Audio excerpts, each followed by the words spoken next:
En este 26º encuentro de la jurisdicción de lo contencioso administrativo, queremos destacar el trabajo del Consejo de Estado, en cabeza del doctor Ramiro Pasos Guerrero, magistrado de la sección tercera, para la consolidación de un informe sobre víctimas para la JEP. En el marco de esta labor, tendremos el panel titulado La reparación integral en el derecho administrativo contemporáneo más allá de lo pecuniario. Este panel será moderado por el magistrado Ramiro Pasos Guerrero, de la sección tercera del Consejo de Estado. Entonces, sin más preámbulos, doctor Ramiro, sé que está usted muy bien acompañado. Queremos conocer a sus invitados a este panel. Bienvenido, tiene usted la palabra.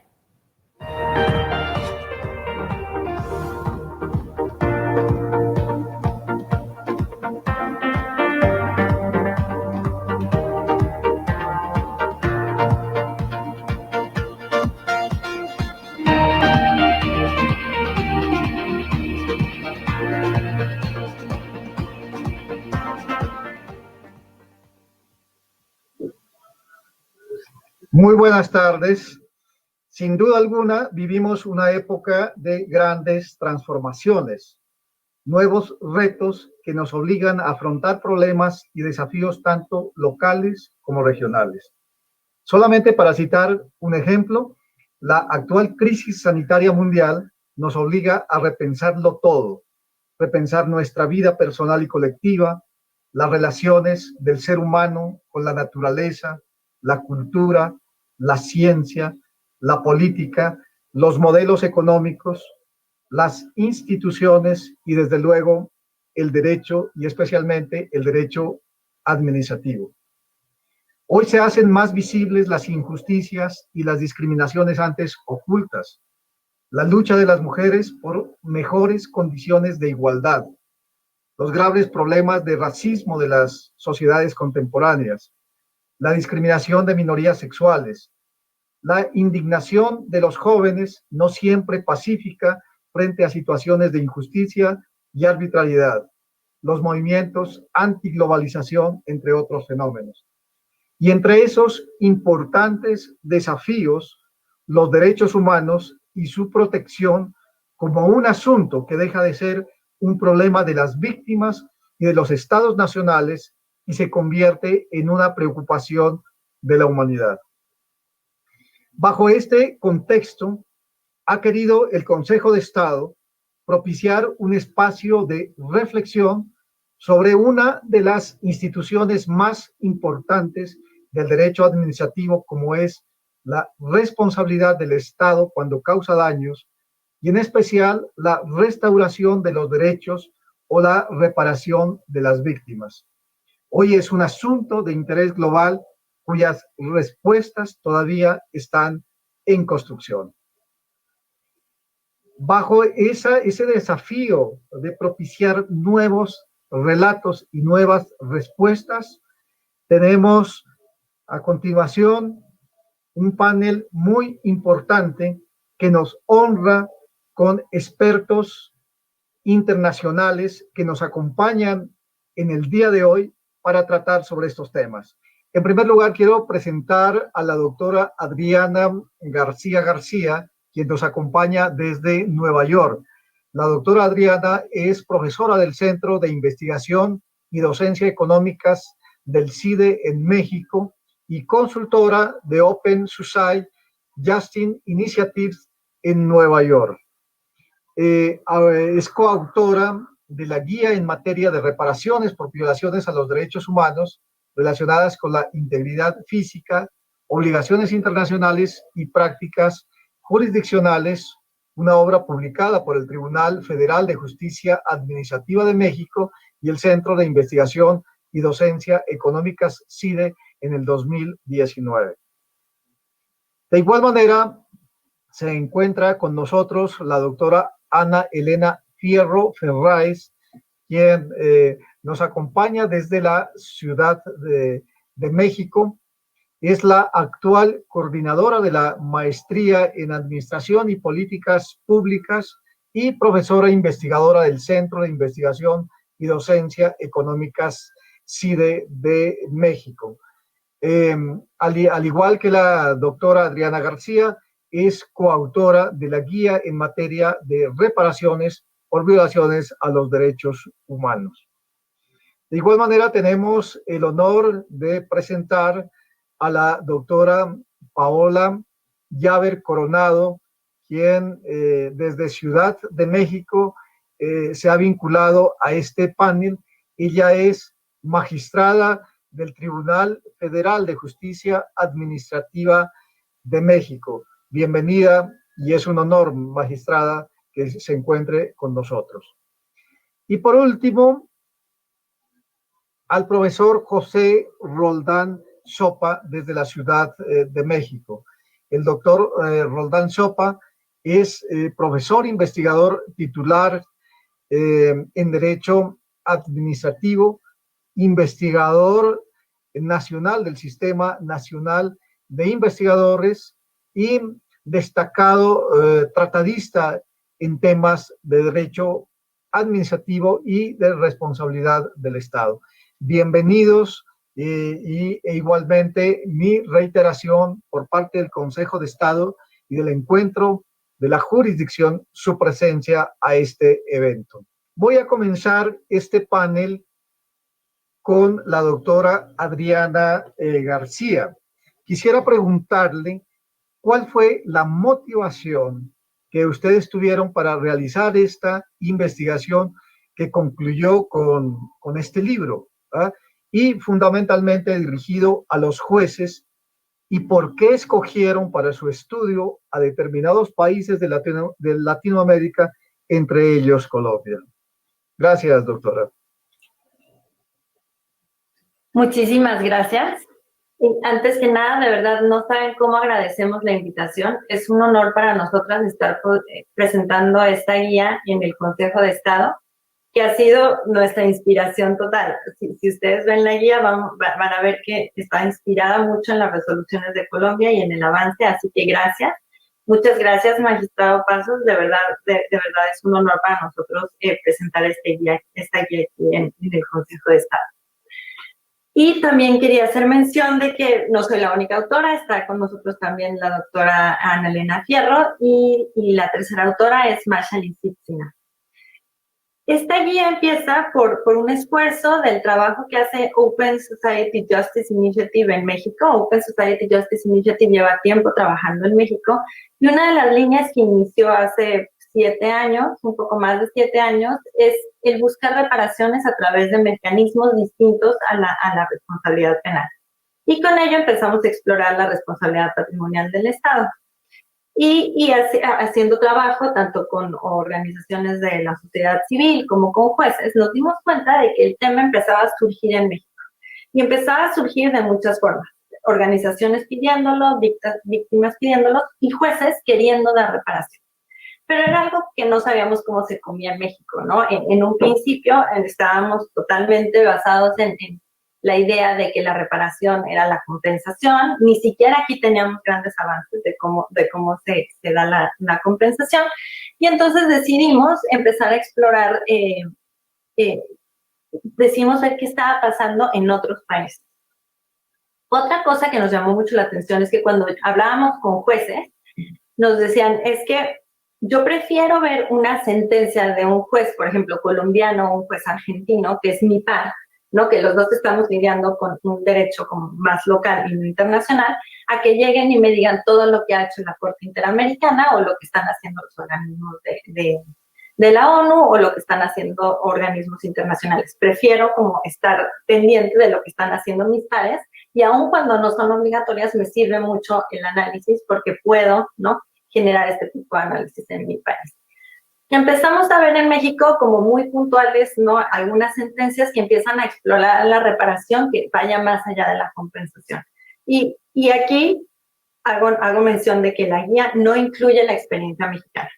Sin embargo, ya hay experiencia mexicana y tenemos buenas resoluciones, ¿no?, en materia de reparaciones y sobre todo resoluciones que llaman mucho la atención.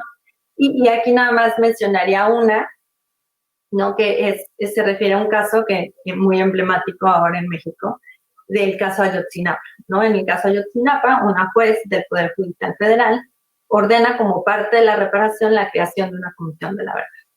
Y entonces ahí todo el mundo nos espantamos, ¿no? Dijimos, esto sí se puede, esto no se puede. Total, la sentencia acabó no quedando firme, ¿no? Se revoca por un órgano superior. Sin embargo, al año siguiente, a través de un decreto presidencial, se crea la comisión y se hace mención de la sentencia, ¿no? Entonces tenemos un debate constante de jueces queriendo dar reparaciones, hasta dónde puedo llegar, hasta dónde no puedo llegar, quién es el juez competente para hacerlo. En este sentido, nos parecemos mucho a Colombia porque nosotros también tenemos la figura de la responsabilidad patrimonial del Estado como una figura como parte del derecho administrativo, ¿no? Es una figura especial, a diferencia de Argentina, Brasil o Chile, nuestro Consejo de Estado, que es el Tribunal Federal de Justicia Administrativa, resuelve de responsabilidades administrativas. No es una responsabilidad civil, sino pertenece al mundo del derecho administrativo. Entonces nos empezamos a mover con esto en responsabilidades del Estado, qué tipo de responsabilidades qué tipo de reparaciones se habían otorgado, y nos encontramos con la experiencia de Colombia. No, podríamos haber escrito nada más la guía de Colombia, muchísimas decisiones, ¿no? El Consejo de Estado nos abrió además las puertas y nos dieron muchísimos ejemplos, muchísimos de reparaciones que iban más allá de la mera compensación, ¿no? Que esta era otra preocupación. Queríamos una reparación integral y una reparación que nos ayudara a ver más allá de la víctima, ¿no? Cómo podíamos mejorar el actuar del gobierno, cómo podíamos de verdad garantizar que no se repitiera la violación. Y aquí recuerdo que en mis entrevistas en Colombia, un chiste que siempre se hacía era que las garantías de no repetición eran las únicas garantías que no se podían garantizar, ¿no? Porque es muy difícil. Entonces necesitamos mucha creatividad de los jueces para de verdad obtener una medida de no repetición que se pueda garantizar o que se pueda sostener en el tiempo. ¿Por qué escogimos los demás países? Básicamente por el trabajo también que ha hecho Open Society Justice Initiative en la región. Empezamos a encontrar también algunas resoluciones interesantes en Argentina, en Chile y en Brasil. Al momento en que publicamos la guía, teníamos este mundo de resoluciones y este conjunto chiquito de países. Al momento tenemos muchísimos más. Ahorita tenemos como mucha experiencia, ¿no? De Guatemala, de Centroamérica. Tenemos incluso varias sentencias muy novedosas y muy importantes de Asia, ¿no? En Nepal también el Poder Judicial está como revolucionado en materia de reparaciones y se están generando sentencias muy buenas. La India también tiene muy buenas sentencias.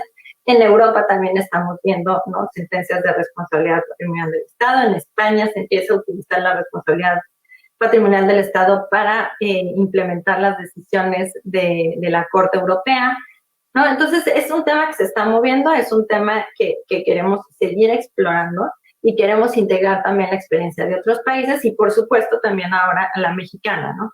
Y está dirigido a jueces porque era la principal preocupación. Eran jueces que nos estaban pidiendo experiencia de otros países para saber cómo podían, ¿no? Otorgar reparaciones de una mejor forma y no limitarse a la mera compensación, sino incluir garantías de no repetición, satisfacción, rehabilitación.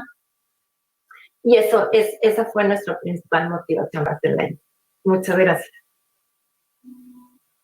Muchas gracias, doctora Adriana.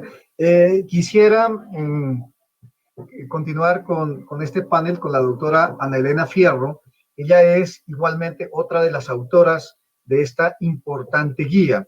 Quisiera preguntarle, doctora Ana Elena, ¿qué dificultades encontraron en el desarrollo de esta importante investigación y cómo lograron superarlas? E igualmente, ¿cuál considera ustedes el balance general de lo que encontraron en materia de reparación integral? Muchas gracias, magistrado Paso. Como dijo Adriana, la verdad es que es un honor estar recibiendo esta invitación del Consejo de Estado y conversar con ustedes, porque sí, realmente, pues fue una importantísima inspiración y una importantísima fuente de casos y de posibilidades de reparaciones más allá de la mera indemnización, lo que encontramos en el caso colombiano. Pues creo que uno de los retos uno de los principales retos fue justamente a lo que se enfrentaban los jueces mexicanos.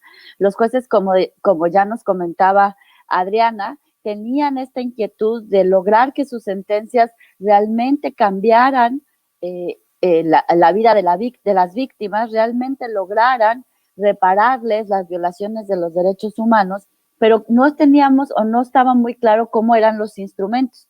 Además, bueno, tenían algunas sentencias de la Suprema Corte de Justicia, ya que cuando iniciamos esta investigación se dieron en las cuales más bien había una interpretación restrictiva respecto de cuáles serían los alcances del amparo, que es como la tutela colombiana, que permitieran la reparación integral o si no la permitían. Y las primeras resoluciones más bien fueron conservadoras, señalando que no, que las indemnizaciones incluso tendrían que darse solamente en los casos de cumplimiento sustituto. Sin embargo, jueces de distrito y magistrados, es decir, jueces de las primeras instancias, sí estaban muy deseosos de encontrar los mecanismos para lograr estas reparaciones. Y también a través de la responsabilidad objetiva en los tribunales administrativos ya había cierta inquietud y ciertas innovaciones. Entonces, el reto era, digamos, primero, pues cómo hacer estas interpretaciones que permitieran superar estas primeras decisiones de la Suprema Corte y después, dónde encontrar experiencia que le hablara al juez, que le hablara a los jueces, es decir, que no fuera simplemente un ejercicio académico o un ejercicio teórico, sino que se convirtiera realmente en una herramienta de fácil acceso donde el juez pudiera conocer experiencias de sus pares en otros países. Y realmente ahí, digamos, ese reto, quizás un reto inicial fue cómo recolectar las sentencias o cómo encontrar esas sentencias que fueran paradigmáticas, que fueran ejemplares y que les sirvieran a los jueces mexicanos y luego, claro, también a los jueces en la región. La verdad es que ahí, digamos, la manera en que lo logramos superar fue gracias a la colaboración de juzgadores, de magistrados como usted, magistrado Pasos, del magistrado Danilo, del magistrado Pelingueiro en Brasil. Es decir, fuimos encontrando jueces que estaban deseosos y nos fueron mostrando el camino de cuáles consideraban que eran estas sentencias de responsabilidad que habían innovado, que habían ido ahí más allá de la compensación monetaria y que podían ser estos indicios que garantizan o estos mecanismos que garantizan la reparación integral. El otro reto, ya quizás un poco más desde la parte de la academia, desde preocupaciones, bueno, que tengo yo en la investigación, pero que comparto con el doctor Roldán también, estaban la idea de cómo estos mecanismos de responsabilidad patrimonial realmente pueden considerarse unos medios de rendición de cuentas de las autoridades, sobre todo cuando estamos en emergencias o en cuestiones como las que tenemos en México, con más de 30,000 desaparecidos, con denuncias de tortura frecuentes. Entonces queríamos pensar cómo podíamos mostrarle a los jueces que estos mecanismos de responsabilidad patrimonial servían, claro, para indemnizar a la víctima en un primer momento, para garantizar una rehabilitación de la víctima más allá de la mera compensación en dinero o pecunaria, cómo podía ser mecanismos de rehabilitación, cómo serían mecanismos que le pudieran restaurar en sus posibilidades de lograr su plan de vida. Y la otra era que a través de los medios o de los mecanismos de reparación de satisfacción y de no repetición, estos podrían ser formas de cambiar las políticas, de cambiar la acción gubernamental y que mejore el desempeño o bien en el caso de desaparición y de tortura, pues que se eliminen estas prácticas, ¿no?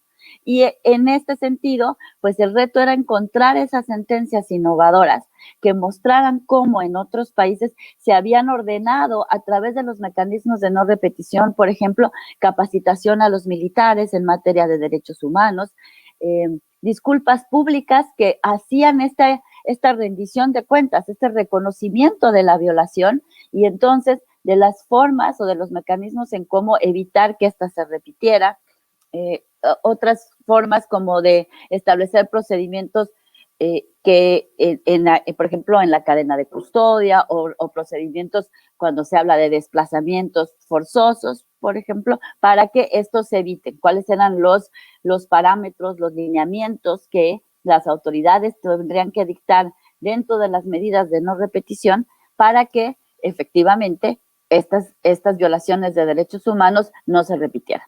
Y entonces, gracias a la ayuda de otros juzgadores en Brasil, en Argentina, en Colombia, pudimos ir identificando estas sentencias paradigmáticas que pueden ser ejemplo para otros jueces sobre cómo lograr una reparación integral.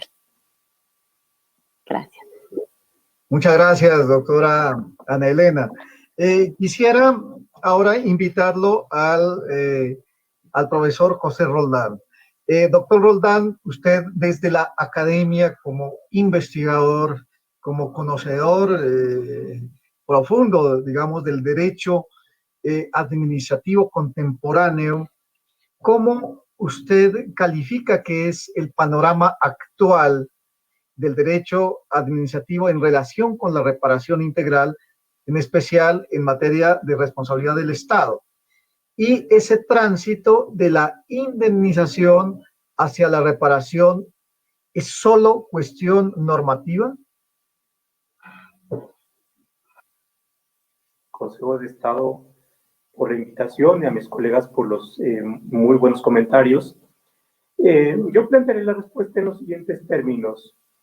Una de las cuestiones que nos muestra la guía es la necesidad de ir más allá de ver a las reparaciones como una cuestión patrimonial, monetaria, y tenemos que lanzar la mirada para ver al ser humano y a las condiciones en las cuales los seres humanos vivimos y que tienen que ser cuestiones dignas y en donde los derechos humanos sean una realidad. Y esto en el caso de la institución de la responsabilidad patrimonial del Estado lleva a ir más allá de la patrimoniabilidad y por tanto ver más a la responsabilidad. Y esto significa, yo creo que tenemos que ver al Estado como esta organización que nos hemos dado los seres humanos para darnos mejores condiciones de vida. No hay derechos humanos, no hay buenos derechos humanos si es que no tenemos un buen Estado. Y eso yo creo que nos lleva a pensar en la institución de la responsabilidad con esos horizontes. Es decir, de qué manera la institución nos lleva a cumplir o puede orientarse a cumplir con esas promesas y es mejorar el funcionamiento institucional. La verdad es que en eso la guía nos muestra una experiencia muy rica en el continente y yo reitero lo dicho por mis colegas en el sentido de que el Consejo de Estado o la Corte Constitucional Colombiana nos da una buena muestra de alternativas y también otras jurisdicciones. Y esto yo creo que nos lleva a ver varias cuestiones. Una tiene que ver con cómo concebimos la responsabilidad. La responsabilidad patrimonial ve una responsabilidad retrospectiva, es decir, qué es lo que pasó en el pasado y ver si hubo una actuación por la cual el Estado tenga que responder y por tanto tiene que hacerlo en condiciones de reparación integral y por supuesto esto ya es un avance. Pero la otra es también ver a la responsabilidad en un sentido prospectivo, es decir, a partir de las experiencias que se nos van acumulando, apreciar de qué manera podemos mejorar el funcionamiento del Estado y el funcionamiento de las administraciones. Esto es, ¿cómo es posible que el mejor funcionamiento de la administración, el mejor funcionamiento del Estado, nos eviten violaciones a derechos humanos y por el contrario nos vayan garantizando mejores condiciones de funcionamiento y mejores condiciones de bienestar? Yo creo que ahí hay una parte. Y la otra, y concluiría con esa parte esta intervención, es de qué manera no solamente las sentencias, sino la argumentación y aquellas cuestiones con las cuales los jueces o los tribunales determinan responsabilidad nos pueden ayudar a mejorar el funcionamiento de esa estructura. Por ejemplo, ahora con esto de la pandemia, los estándares de cuidado y de debida diligencia. En México estamos teniendo un problema ahora con esto de la pandemia, que es que la medición del grado de pandemia es si hay o no, qué porcentaje hay de camas ocupadas o qué porcentaje de ventiladores. Pero lo que apreciamos es que hay un desincentivo para que las personas vayan a los hospitales, o bien cuando llegan a los hospitales se les canalizan y se les dan una serie de pretextos para no darles acceso. Y esto nos lleva a un problema, por supuesto, de que no hay una debida diligencia, no hay un debido cuidado. Y hay otra institución que yo creo que tenemos que recuperar, es la pérdida de la chance. Es decir, hay una pérdida de oportunidades que las personas pudieran haber tenido si es que se les hubiese dado una buena atención médica para tener mejores condiciones de vida. Y esto nos lleva a cómo los tribunales aprecian el deber de cuidado o la debida diligencia. Ahí hay una buena cantidad de cuestiones que nos va mostrando la pandemia y que creo que las instituciones, no solamente en México, sino en el continente, tendrían que apreciar. Muchas gracias, doctor Roldán. Quisiera invitar a la magistrada, la doctora Paola Llaver Coronado, magistrada del Tribunal Federal de Justicia Administrativa de México, que vendría a ser el par del Consejo de Estado en Colombia. Magistrada, quisiera preguntarle, ¿cuál considera usted que es el estado actual del desarrollo jurisprudencial mexicano sobre la reparación integral en relación con la responsabilidad del Estado? E igualmente también sobre las medidas de no repetición. ¿Usted qué considera que son los retos que tienen los juzgados nacionales para establecer esta clase de medidas y cuáles dificultades existen? Muchas gracias, doctora. Muchas gracias, doctor magistrado, por la invitación y por estar con ustedes. Es un placer. Antes que nada, quiero recordar, en la Constitución mexicana establece el artículo primero la obligación del Estado la obligación de respetar, de garantizar los derechos humanos y de reparar su violación. Con base en ese artículo, que es un reconocimiento acorde con el derecho interamericano, se ha ido desarrollando la jurisprudencia y, en primer término, tratándose de reparación integral, tenemos que tomar en cuenta que el juicio de amparo es una vía por medio del cual se repara. Entonces, empezamos primero con esa jurisprudencia que podemos advertir de 2014, que empiezan a cuestionarse cuál es el alcance que pueden tener los jueces para poder ir más allá, como ya se platicó en la mesa. Y conforme a eso fueron saliendo más precedentes, y esto es de manera general, ¿no? Como un medio reparador el juicio de amparo. Hemos ido avanzando en ese sentido. Primero fue la parte de si podíamos o no, si podían los jueces federales, que es muy distinto al Tribunal Federal de Justicia Administrativa, que nosotros somos de primera instancia. Entonces, primero, si no podían los jueces federales, pues menos nosotros, ¿no? Entonces empiezan a ver qué es lo que se puede ordenar, qué no, en materia de salud. Después vienen a cuestionarse cuál es el mecanismo judicial que se tiene para poder ordenar a las instituciones. Y empieza la parte del desarrollo del género por los tipos de litigio que van llegando. Empieza a haber el matrimonio igualitario, la discapacidad, salud, y empieza a haber una distinción de cómo se debe de atender el problema, que es una manera más integral y que debe de ir más allá del tema pecuniario. Y así es como podemos ir viendo la parte de reparación integral, pero pareciera que fuera algo distinto de lo que era en el ámbito de responsabilidad patrimonial del Estado. Porque en responsabilidad patrimonial del Estado tenía que ver mucho, primero, el planteamiento. Depende de lo que planteaban. Si únicamente planteaban lo económico, parecía que nosotros no podríamos ir más allá y ver el tema de una manera integral.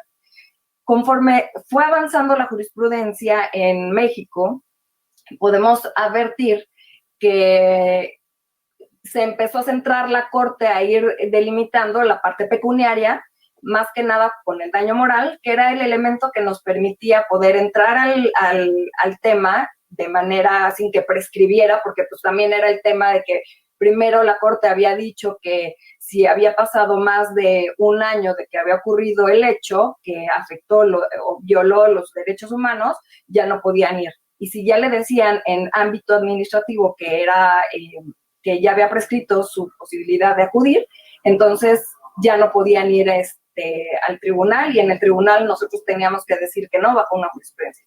Cambia la corte y ahora dice que no, que sí se puede entrar. Nosotros tendríamos que entrar primero para poder analizar si hay prescripción o no hay prescripción y regresarlo al ámbito administrativo para que valoraran la cuestión, la indemnización integral y así. Pero me parece que en el ámbito administrativo y también en el tribunal, mucho tiempo se ha centrado el tema en cuanto a lo pecuniario. O sea, como que no se veía la parte integral y que un derecho de satisfacción reparador integral. Y parecía que todo tenía que estar, o sea, cuantitativo. Si las terapias, la rehabilitación tenía que cuantificarse en el monto del daño moral, cómo se había afectado, cómo se había sentido por la violación. Y todo se quería encuadrar en el ámbito cuantitativo. La Corte, conforme llegó un asunto muy importante, que la verdad es que tardó varios años en resolverse, pero nos da una guía de que pues tiene que ser más integral. Tenemos que ver todas las violaciones de todos los derechos que fueron afectados, que lo más común que llegan es por el derecho a la salud, pero ese derecho a la salud puede estar concatenado con varios derechos, como sabemos, porque están interrelacionados los derechos, pero que pueden ir todavía más allá, y esas implicaciones que pueden tener a futuro, que si se ve la parte de la infancia, que el libre desarrollo, que es lo que afectó, una cosa mucho más amplia que el tema meramente cuantitativo, daño moral y así. Y ahí empieza a ordenar, no empieza, pero ahí vemos muy claro, y este precedente, que es de 2018, la Corte claramente va delineando que pues tenemos que ir más allá. Lo que hoy en día tenemos es que es el menos del 1% de los asuntos que llegan al tribunal, estos asuntos. De ese menos del 1% que llegan, hay muy pocos que sí siguen y que nos da para poder verlo de manera integral sin que tengamos que limitarnos. Nos hace falta más precedentes, más desarrollo de la jurisprudencia que nos puedan ir guiando, porque muchas veces los colegiados, aquí hay varios circuitos y los criterios pueden diferenciarse, y hasta que la Suprema Corte es la que determina una jurisprudencia, es que nosotros ya tenemos la obligación total sin que te puedas ir por un lado o por el otro. Entonces, me parece que necesitamos una línea, una directriz que nos pueda llevar a poder palpar la importancia de esta visión holística respecto de la reparación integral. Eso me parece que es uno de los tantos retos que tenemos. También el otro, que necesitamos más mecanismos para poder hacer exigible, porque nosotros podemos emitir las sentencias, decir la reparación, que evidentemente necesitamos más creatividad, y esta guía nos demuestra que como los jueces de otros países, como en Colombia, han tenido muchísima más creatividad y han podido ir más allá de la problemática de que se estuviera planteando. En materia administrativa normalmente nos quedamos con una problemática y no vamos más allá de esta visión. Pero con estos ejemplos que nos ponen en la guía son un buen referente para poder ir palpando la importancia de que no nos podemos quedar en lo cuantitativo. Y por otro lado, tenemos que ver, esta es la parte sustantiva de la reparación, pero el otro es la efectiva, que es que nosotros podamos exigir el cumplimiento. ¿Hasta dónde? ¿A quiénes vamos a vincular? Si podemos vincular a otras autoridades que no formaron parte del juicio, porque eso es súper importante, y sí tenemos la facultad en la ley de poder requerir de oficio, pero y si no cumplen, tenemos medidas de apremio, de mandar sanciones, y hay veces que hay asuntos en que mandamos 20 sanciones y parece que no pasa nada. O sea, no cumplen porque luego llega que se sustituye en el instituto las personas que estaban encargadas y pues no dan el cumplimiento, y así se van muchísimos años. Lo más fácil que hacen es la parte cuantitativa, pero no la parte que va en una reparación integral. Muchas gracias. Muchas gracias, doctora. Bueno, yo quisiera volver con la doctora Adriana. Doctora Adriana García, en los últimos años importantes estudios a nivel doctrinario, especialmente, han planteado la necesidad de desarrollar el carácter transformador de la reparación integral, ¿no? Cuando se habla de esto, ¿a qué está haciendo referencia? ¿En dónde está ese carácter transformador de las reparaciones? Gracias. Yo creo que cuando hablamos del carácter transformador de las sentencias, de las reparaciones, estamos hablándolo viendo como dos perspectivas. Una desde la víctima, ¿no? Y otra desde todas las demás víctimas que somos todos los que formamos parte de la sociedad. La reparación transformadora para las víctimas es, primero que nada, hay que no ponernos en sus zapatos y saber que nunca van a ser reparadas, ¿no? Cuando estamos hablando de una reparación de graves violaciones de derechos humanos, no existe la reparación, ¿no? Es un intento, ¿no? de resarcir, pero se queda en el mero intento porque jamás se va a otorgar jamás se va a lograr reparar. Y cuando estamos hablando de la víctima, estamos hablando de ir más allá de la compensación. Sin duda, la compensación es de las partes más importantes en algunos casos, ¿no? Pero ir más allá quiere decir asumir la responsabilidad.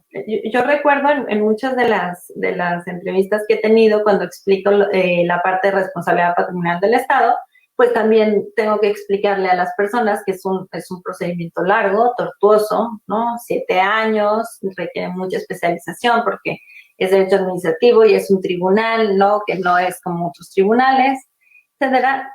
Y cuando les platico todo esto, ¿no? Que es un poco como que los podría inhibir, lo que me dicen es, ¿sabes qué? En realidad, si a mí llega alguien y me pide una disculpa, es como lo más importante. Ok, a lo mejor la compensación sin duda me hace falta, ¿no? O sea, gasté muchísimo, mis hijos necesitan escuela, etcétera, etcétera, rehabilitación también necesito, pero lo que más necesito en realidad es que me pidan una disculpa, es que asuman su responsabilidad y me lo digan. Eso forma parte de la reparación transformadora, ¿no? Para la propia víctima. La otra es las de no repetición. Las de no repetición están muy relacionadas con la sociedad, pero también con la propia víctima, porque creo que uno de los incentivos de las víctimas para perseguir este tipo de asuntos que son tan largos y onerosos es que no le vuelva a pasar lo que a ellas les pasó a nadie más, ¿no? Y me dicen, si con esto logro poner un granito de arena para que esto no le vuelva a pasar a otra persona como yo, lo voy a hacer. Del otro lado, ¿no? Cosa que no es fácil, ¿no? Reparar de forma transformadora a las víctimas no es fácil, necesitamos mucho de la víctima. Y aquí otro punto también muy importante y que abordamos en la guía es el juez no sabe qué le va a reparar a la víctima. El abogado de la víctima tampoco sabe qué le va a reparar. La única persona que sabe qué le va a reparar es la víctima, ¿no? Y eso depende de cada persona y cada circunstancia. Por eso, la delimitación de las medidas de reparación tiene que ser un ejercicio que hace la víctima. Nosotros podemos ayudarles para decirles, mira, podría hacer esto, podría hacer, como abrirles, ¿no? Los ojos a la gama de posibilidades, pero nunca nosotros decimos. Del otro lado, la reparación transformadora para el Estado, para la sociedad, es decir, esto está pasando, ¿no? ¿Cómo lo puedo transformar? Y aquí una de las cuestiones que me llamó mucho la atención en Colombia, en el Consejo de Estado, es nosotros los administrativistas, por lo menos en México, cuando nos dicen contexto, no análisis de contexto en casos de violaciones graves de derechos humanos, no tenemos mucha idea de, o sea, sabemos qué es, pero nosotros no lo utilizamos. Nosotros decimos, nosotros estamos analizando un caso concreto, un acto de autoridad, y jamás vemos contexto, porque no nos sirve de nada para cómo está delimitado, ¿no? Ni el juicio de nulidad ni el de responsabilidad patrimonial del Estado. Cuando entrevisté a los jueces en Colombia, me di cuenta, uno, de que es una construcción absolutamente de jueces, ¿no? Nosotros en México tenemos un artículo constitucional, una ley federal, y cada estado tiene su propia ley de responsabilidad patrimonial del Estado, ¿no? Y tenemos, pues, obviamente, jurisprudencia. En Colombia, cuando me dijeron que solamente estaba regulado en un artículo constitucional, porque yo les decía, préstenme la ley, casi que quiero copiarla. No hay ley, ¿no? Es una construcción puramente de jueces y se basan en un artículo constitucional. Y empecé a ver que esta construcción incluye análisis de contexto. Y el análisis de contexto es absolutamente esencial para hablar de transformaciones, ¿no? Porque si están viendo el contexto y están viendo las grandes fallas institucionales, entonces pueden empezar a emitir medidas de no repetición que sean transformadoras del Estado, que sean transformadoras de situaciones generales que se están observando, ¿no? Y que puedan cambiar a futuro. Entonces, la reparación transformadora me parece que es un ideal, me parece que es muy difícil, ¿no? Lograrla, pero que es una meta que nos tenemos que poner todos. O sea, a lo mejor no podemos llegar, pero sí tratar de llegar, ¿no? Y transformar no solamente para la sociedad, para la institución, sino también para la vida. Doctora Adriana, quisiera igualmente invitarla a la doctora Ana Elena Fierro. En esta investigación escogieron 4 países como ustedes han señalado. Está el caso de Argentina, está el caso de Chile, Brasil y Colombia. ¿Podríamos identificar en su concepto cuáles sentencias de estos 4 países les consideraron interesantes, que valga la pena como destacarlas en la investigación, y sobre qué temas? Gracias. Pues mire, la verdad es que por la experiencia que estaba teniendo los casos de Open Society, sobre todo por el contexto que se estaba viviendo en México en ese momento, la guía se centra en cuestiones sobre todo de desaparición forzada y de tortura.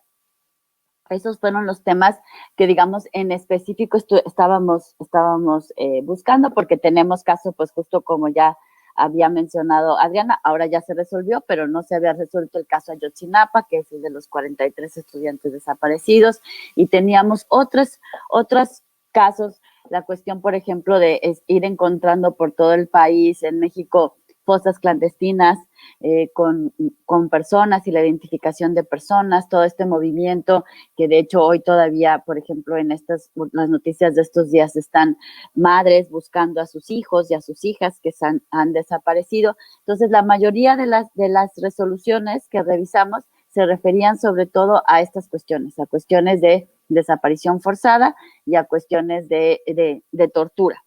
También, por ejemplo, en el caso de Colombia había varios casos sobre desplazamientos, también los utilizamos y fueron interesantes, y casos que también tuvieran que ver, había varios casos relevantes que tenían que ver o que involucraban a comunidades indígenas.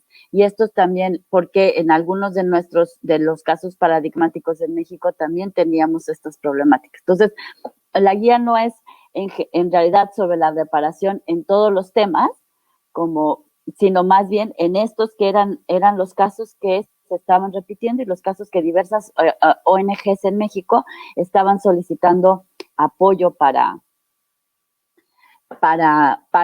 Open Society para que les ayudáramos y que son de los casos que más frecuentemente tienen los jueces. Claro, como decía el profesor Roldán, ¿no?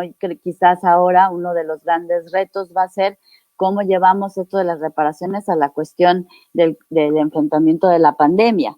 Ustedes saben, México somos el país en el que más médicos y enfermeras han fallecido. Entonces, yo creo que aquí habrá un campo nuevo abierto que sería bien interesante abordar respecto de la reparación y sobre todo con este efecto de la reparación integral como un mecanismo de mejora del desempeño de los organismos del Estado. Muchas gracias. Yo igualmente la misma pregunta quisiera formularla a la doctora Adriana García, a ver si nos podría ilustrar qué sentencias o pronunciamientos les parecieron relevantes en esta investigación.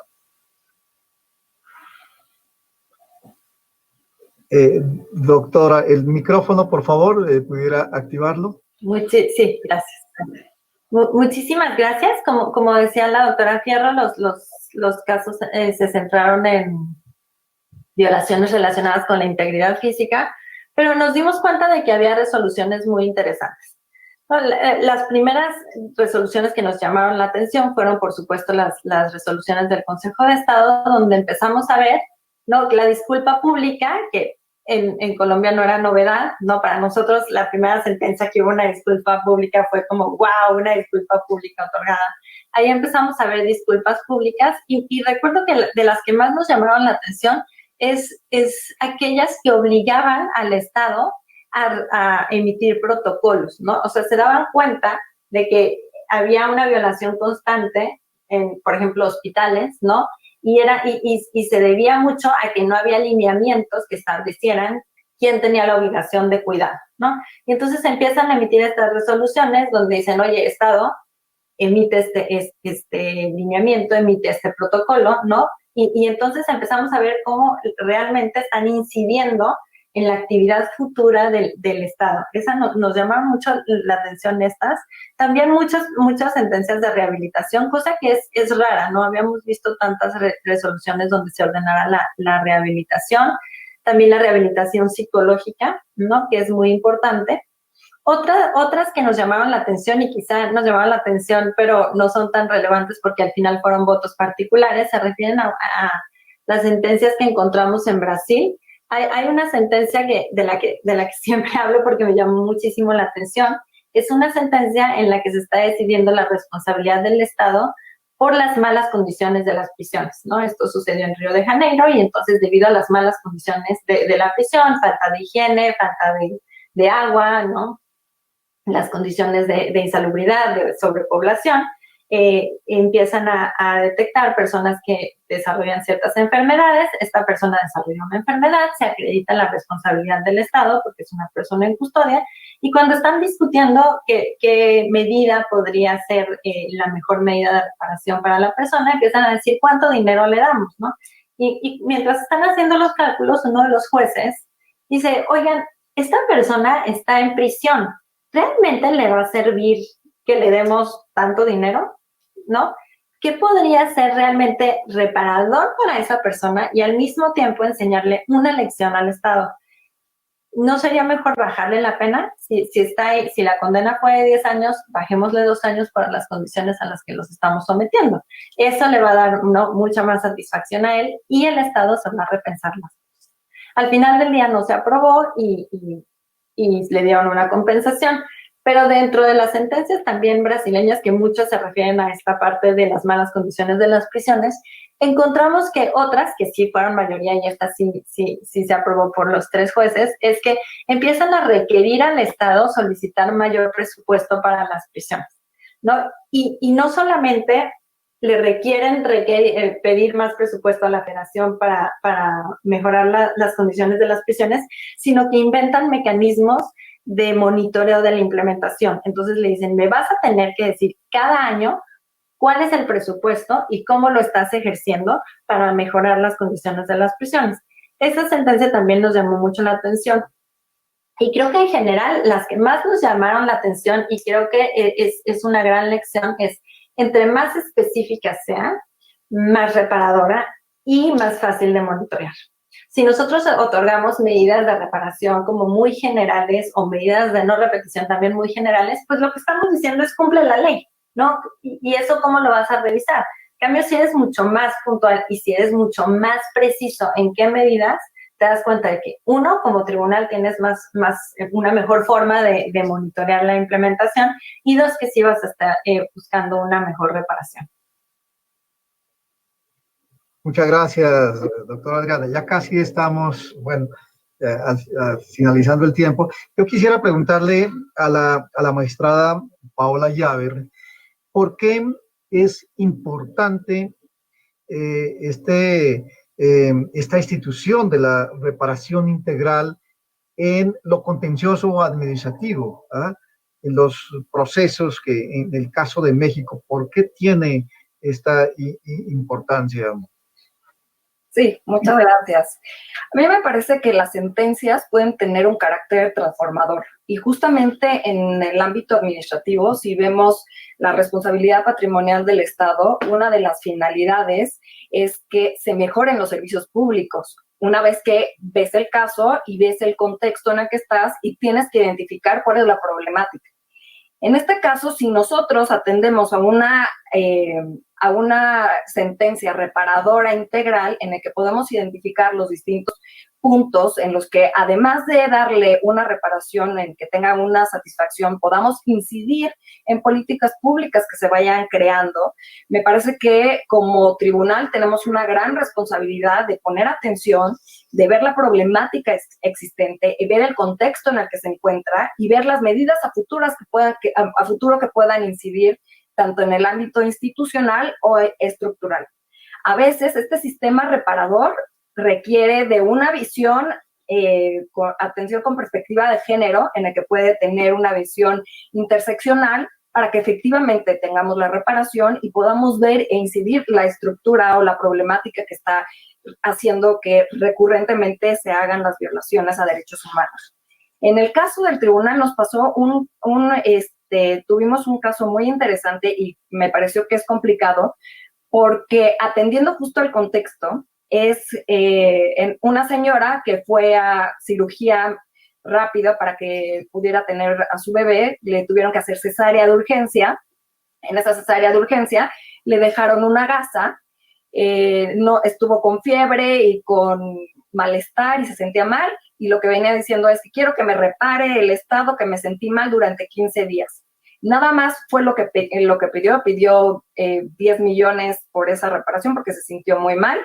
El centro de salud identificó claramente que a los 15 días que había la gasa, la retira, hacen la segunda operación y ya, fue lo único, ya no tuvo mayor complicación. Entonces, a mí me pareció este asunto súper importante y tuvimos discusión en el tribunal, en mi sala, porque si vemos el contexto, nos pusimos a investigar y el tema de las gasas es lo más recurrente. Cuando hay operaciones que son de urgencia, lo más común es que puedan dejar gasas y que puedan dejar algún instrumento quirúrgico, y lo más complicado, por otro lado, es que a veces es difícil de identificar. Si no se identifica en el momento, sí pueden llegar a la muerte, pero si se identifica, así como lo hicieron en el caso, pues hacen la segunda operación y ya lo sacan. Aquí la problemática es que vimos el contexto que es mundial, que hacen varios congresos para el tema de las gasas. Existe una normatividad en el que un protocolo en el que tienen que contar las gasas. Aquí aparentemente las habían contado, pero se quedó pegada una con otra. Ahí la normatividad, quien lo hace son las enfermeras, no son los doctores, y así cada uno tiene la obligación y la responsabilidad de hacer una cosa. Pero esta responsabilidad, que es muy importante que se las dejan a las enfermeras, porque obvio los doctores pues están en otro tema, pues teníamos la disyuntiva, es que también si aquí nos enfocamos más en el tema económico, ¿qué es lo que va a pasar? Pues va a ser un incentivo de que si va a ser recurrente, entonces van a ver esta vía únicamente para eso. Y en realidad lo que advertimos por el contexto que estaba, es que lo que tenemos que hacer es que tengan más cuidado. O sea, no se puede decir que aun cuando hubo una actividad irregular, no tiene compensación porque lo único que tuvo es fiebre. Entonces aquí se amplió y se dijo que pues violaba el derecho a la maternidad porque estuvo 15 días sin poder atender a su bebé, el esposo tenía que estar viendo en el hospital, y entonces 15 días son muy importantes, y los primeros 15 días son muy importantes dentro de este vínculo de hijo materno, aunque insisto, no lo había aducido así la actora. Nos enfocamos en la parte, ¿cómo podemos incidir para que tengan más cuidado? No obstante que esto estaba en la línea del error con la negligencia. Entonces, ordenamos que se emitiera un protocolo en el que, pues, tuvieran medidas más eficaces a las que habían tenido, un doble check de las gasas, para que, atendiendo a la urgencia, pues, pudieran tener más cuidado. La incidencia en esto yo creo que va a ser hasta que veamos más casos y que pongan atención. El tema es que sin duda el tribunal tiene toda la facultad, hoy en día lo podemos ver, y de acuerdo con el artículo 1 constitucional, tenemos no nada más que ver, sino que tenemos la obligación de hacerlo. Entonces, me parece que es importante que veamos cuál es la responsabilidad como jueces de ir más allá para incidir en todos los problemas estructurales e institucionales que pudieran que pudieran afectar al ciudadano. Muchas gracias. Muchas gracias, doctora Paola. Por último, para el doctor José Roldán, la pregunta sería la siguiente. Estamos en el repensando, fortalecer, digamos, la reparación integral. El problema, ¿cómo hacer para que las órdenes que emiten los jueces no se banalicen? Es decir, pierdan legitimidad porque no se cumplen, ¿verdad? ¿Cómo hacer? Es decir, se necesitan, como decía tal vez la doctora Adriana, lo sugería, algunos mecanismos de seguimiento o monitoreo para el cumplimiento de estas decisiones, o ¿dónde estaría la problemática? Yo creo que podríamos establecer una diversidad de niveles. Esto es, hay sentencias que tienen un lindero con política pública, y en ese sentido creo que es muy importante para los tribunales que tengan una idea lo más precisa posible respecto de cuáles son sus alcances, qué es lo que pueden hacer dentro de su propio ámbito de jurisdicción y qué es lo que le corresponde hacer a las administraciones. Creo que hay una primera cuestión. La otra tiene que ver, por supuesto, con una serie de medidas de garantía de sus propias decisiones que están relacionadas con las medidas de apremio o con las medidas de ejecución que tienen, y por supuesto con aquello respecto de lo cual se pronuncian. Esto es, no es lo mismo, por ejemplo, una resolución que tenga un efecto estructural respecto del presupuesto. Entonces, los recursos son limitados y, por supuesto, tendríamos que ver cuáles son las condiciones o las capacidades recaudatorias del Estado para poder tener los recursos suficientes. Creo que ahí hay un gran tema. Y, por supuesto, la otra es que las sentencias tengan que cumplirse, sean tomadas en serio por las administraciones, y eso depende en buena medida de cuál sea la capacidad y la fortaleza de las propias instituciones jurisdiccionales que tienen en esto un papel central. Es decir, finalmente los seres humanos, los ciudadanos, estamos atenidos a los tribunales que dicen la última palabra, y por supuesto la última palabra tiene que ser ejecutada. Doctor Roldán, bueno, como siempre sucede, el tiempo ya nos desborda. Yo solamente quisiera cerrar en primer lugar agradeciendo profundamente pues a nuestros ilustres y panelistas en este importante temática. Indudablemente el Instituto de la Responsabilidad Estatal por Daños está señalando una interesante transformación de ese tratamiento clásico de la responsabilidad exclusivamente fincada en una compensación pecuniaria. Está logrando alcances muy importantes, transformadores.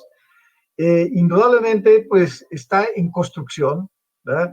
Y esta institución está expuesta pues a la crítica pública y académica que es tan necesaria en orden a que se siga consolidando y que no retroceda. Lo que se trata es de fortalecerla.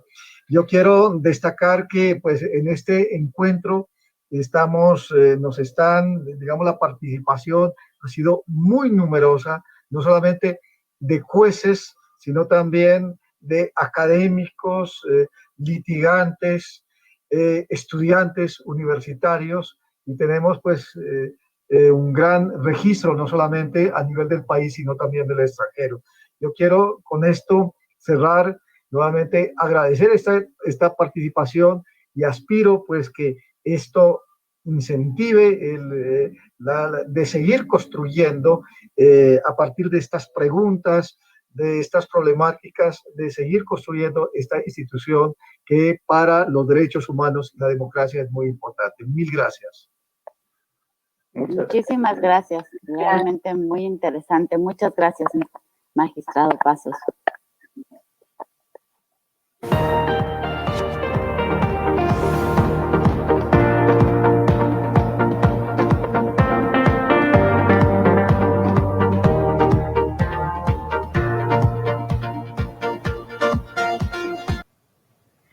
Doctor Pasos, muchísimas gracias. A las doctoras y al doctor Sopa que acompañaron al doctor Pasos en este panel, muchísimas gracias.